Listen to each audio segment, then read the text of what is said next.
Morning everybody, welcome to Road Rodent Restore. I'm John. How are we all doing?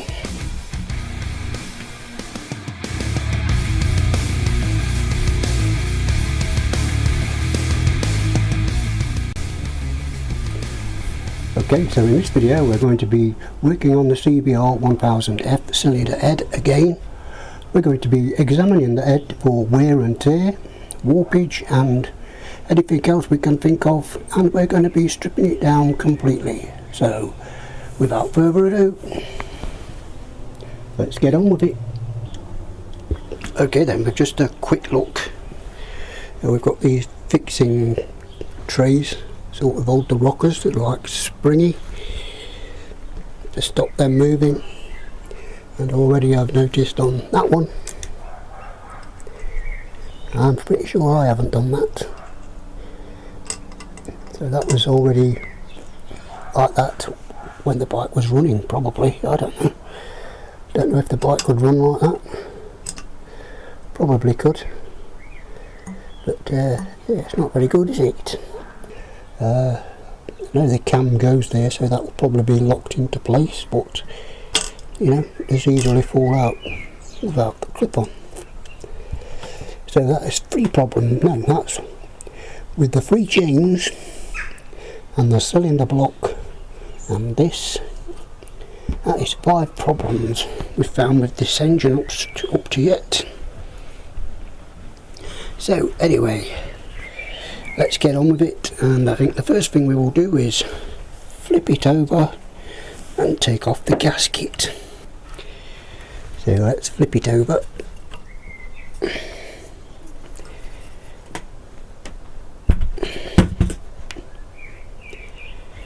Shall we do that again? Let's flip it over. Please don't fall over camera.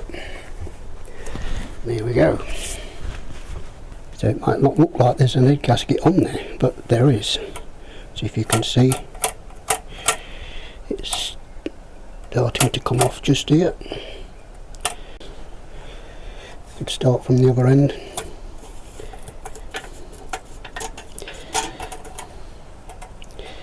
Just pull it all off,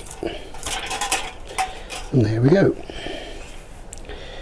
There is the head gasket, and there is another trophy on my shed wall. Lovely.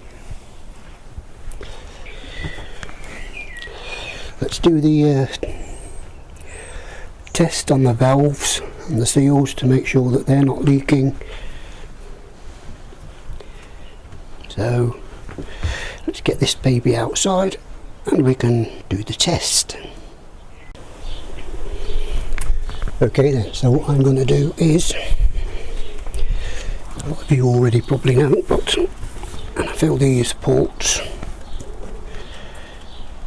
with some sort of solvent, but I'm just using water because I'm not too worried about this.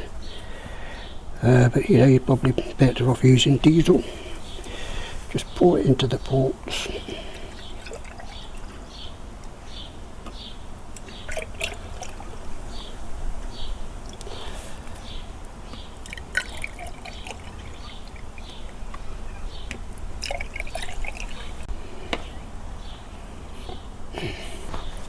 And just leave them like so. And keep your eye on the levels for a few hours. Or in my case, you can just go to the front.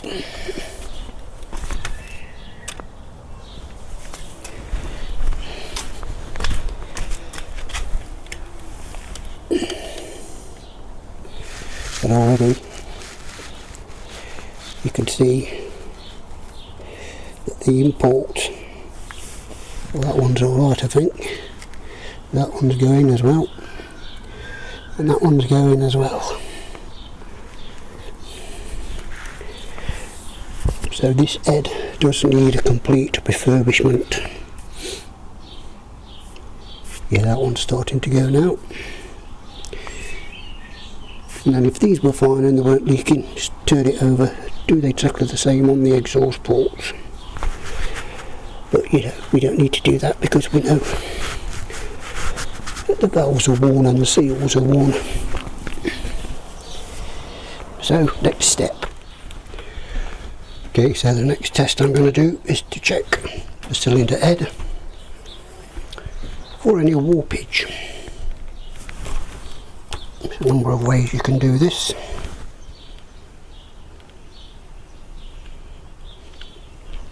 I'm just using a spirit level.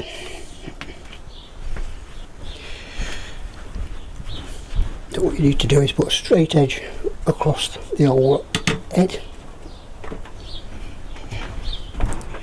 Well, I'm not telling you that's how you do it, but that's how I'm doing it. Get you in a bit closer.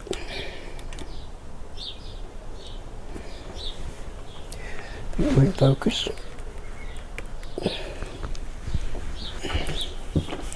And you can get a set of feeler gauges and find the finished one you can find, which in my case is that one that snapped. I'll use that one instead.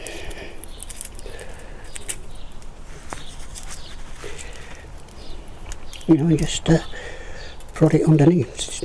If it goes underneath, you know there's a problem. Just slide it along a bit. So perhaps the spirit level is not the very accurate way. The steel ruler is probably better, but I've got a steel ruler, but it's not quite long enough. But it should give you the general idea of testing. I would say that this head is slightly warped, because that is trying to push under there and it is grabbing. But there, it's not going under at all. So put it there, all the way down.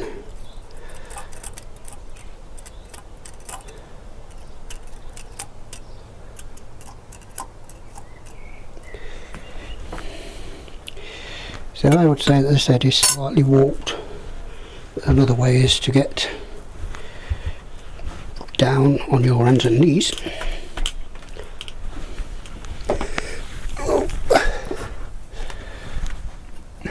And look for light under the mating surfaces. So let's see if I can set that shot up.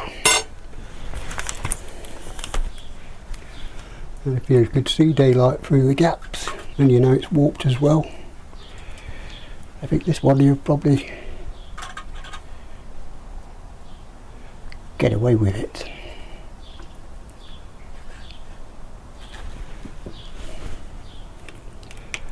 So I would probably use this head again without taking it for a skim. So, next step. Don't forget, I'm not telling you how to do it, I'm just telling you this is how I'm doing it. It's not how I do it because it's the first time I've done it. I've never checked a cylinder head for warpage before. But, you know, just to give you a genuine idea, don't just take your cylinder head off, get a new gasket set and put it back on, because there might be other problems.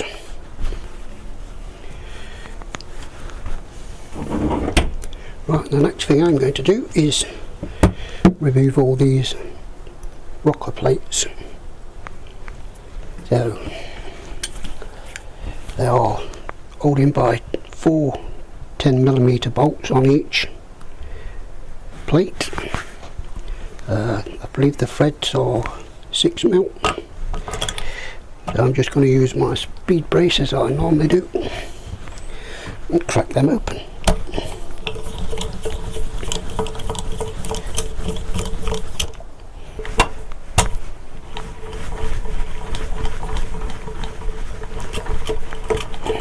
That's it, all 4 undone. Let me zoom you in. I think that's it. So remove all the 4 bolts.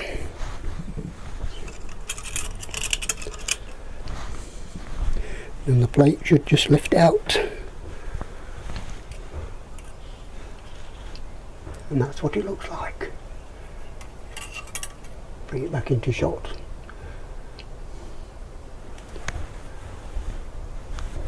See if you can see the curve on it. So just got to remove the rest of them, and then we'll be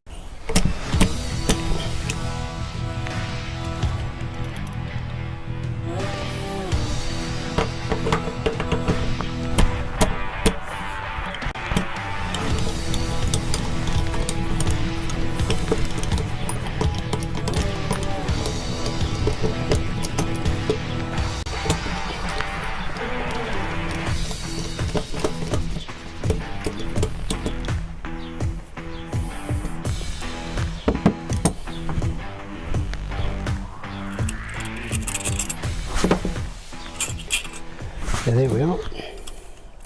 There's all the 4 fixing plates removed. Now what do we do next? I've got no idea, but we'll work it out. Let's bring you in again. Now under those plates there is 4 more plates.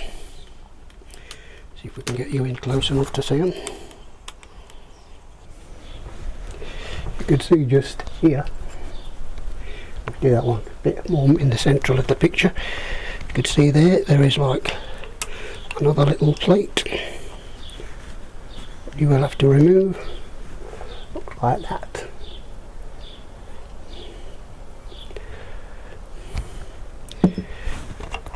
And all your little tappets become loose. Well, they're loose anyway, but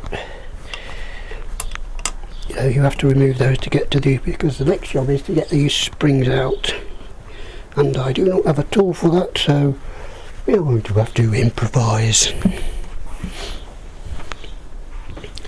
They are on both sides, these little plates. You can see this side. Hopefully you can see this side.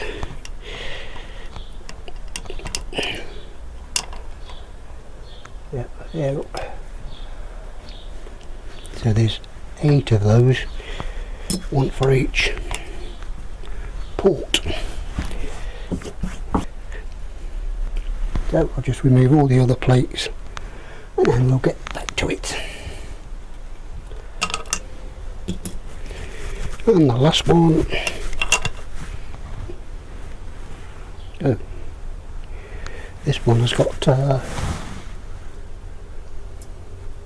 little guide in it. In fact, they all have. Yes, they've all got little guides in. So be careful you don't lose those.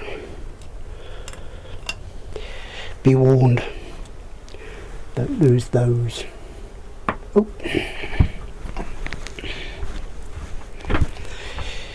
So now then, we'll have to turn you off while I try and work out how we're going to get these valve springs out.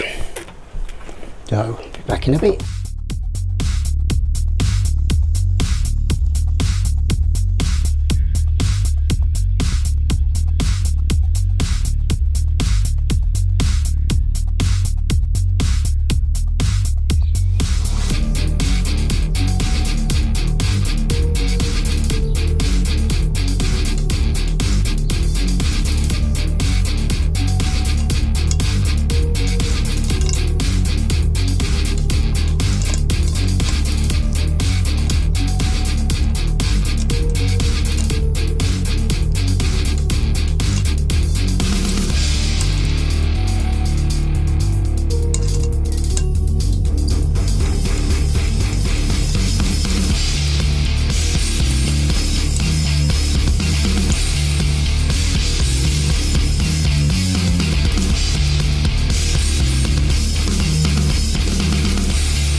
Okay then, so we've made a tool.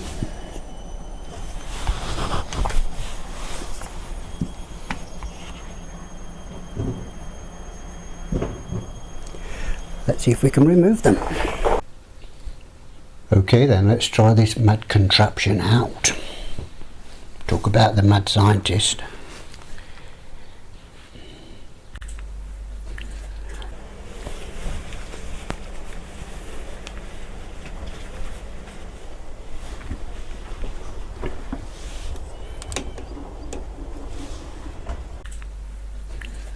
Right, let's see if we can give you a better view. Okay, so what we've got to do is compress the spring so we can remove these two collars at the top, and then we can remove the valve.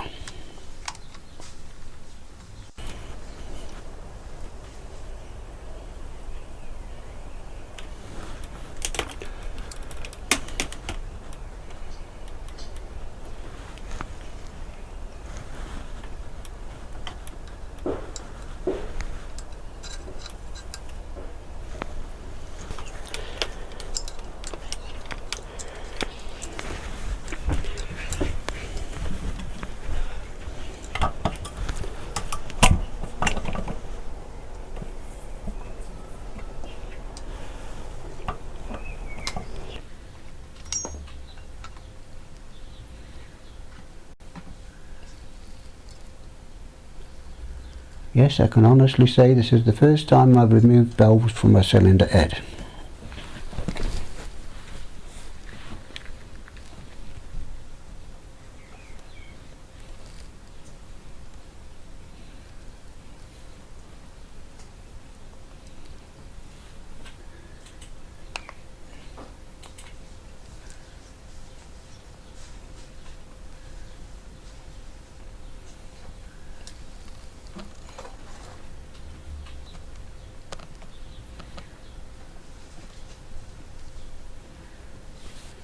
And there you have it.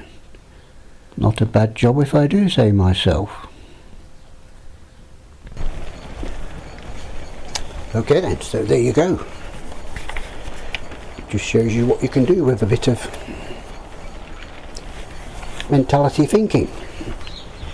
You might have seen that before.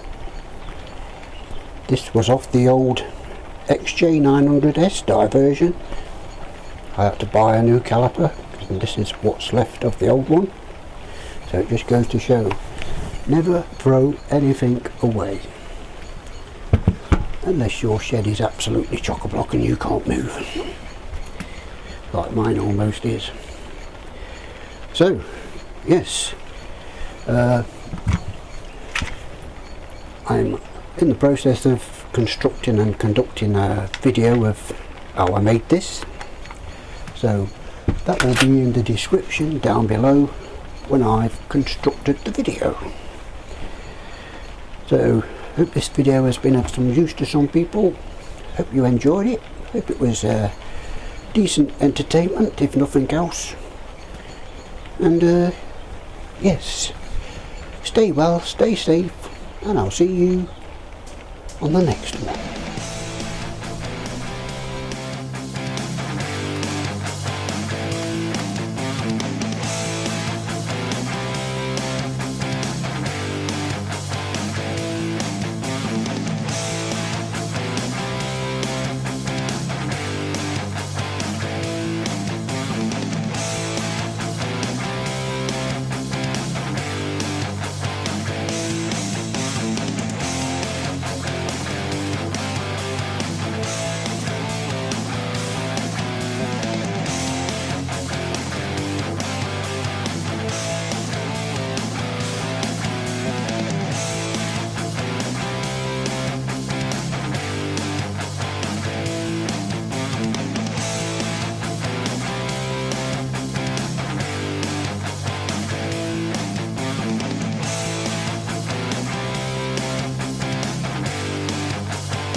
I'll see you in another life, brother.